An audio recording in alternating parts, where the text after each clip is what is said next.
Okay, let's take the graph y equals root x again, and let's draw it.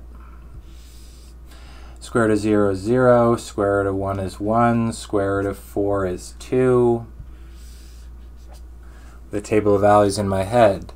Now, what if we take the function and say y equals 2 root x? Well, we know that that is outside of the function, so that's a vertical expansion equaling 2, simply multiplying all the y values by 2. So if we do that, this point has a y value of 0, it does not change. This point has a y value of 1. If we multiply the y value by 2, we get this new point. And this point has a y value of 2, and if we multiply it by 2, we get this point up here, and we get a vertical expansion of the function y equals 2 root x compared to the old function y equals root x.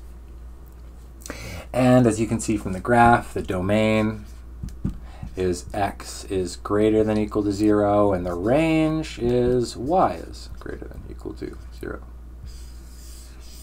Or I could have set underneath the root greater than equal to 0 and solve, or look at the graph, etc.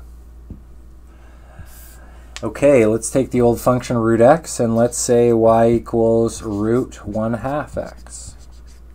Well, that's inside the brackets with x, so that's a horizontal, and we do the opposite of what we see inside the brackets, so horizontal expansion equaling 2.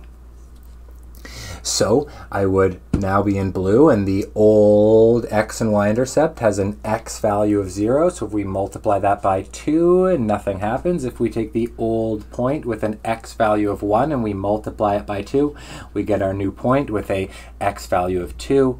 And if we take the old value of x equals 4, it's off the page, but I'll draw the new function, y equals root 1/2 x.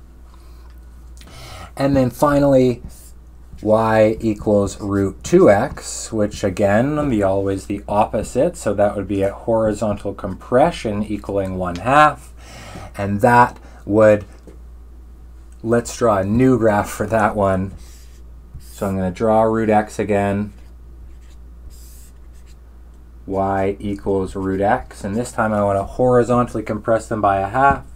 So in red, the old point, the y-intercept, x-intercept, has a x value of 0, and if we multiply that by 1/2, we get 0, so it's an invariant point, it stays.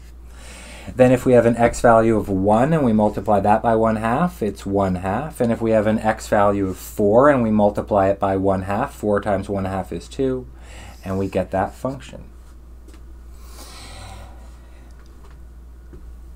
Better seen in the notes.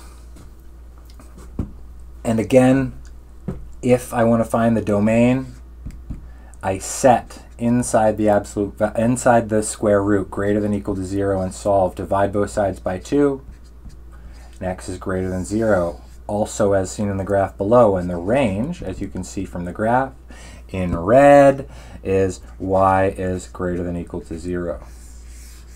For the function, y equals 2 root x. Excuse me, 2 root x.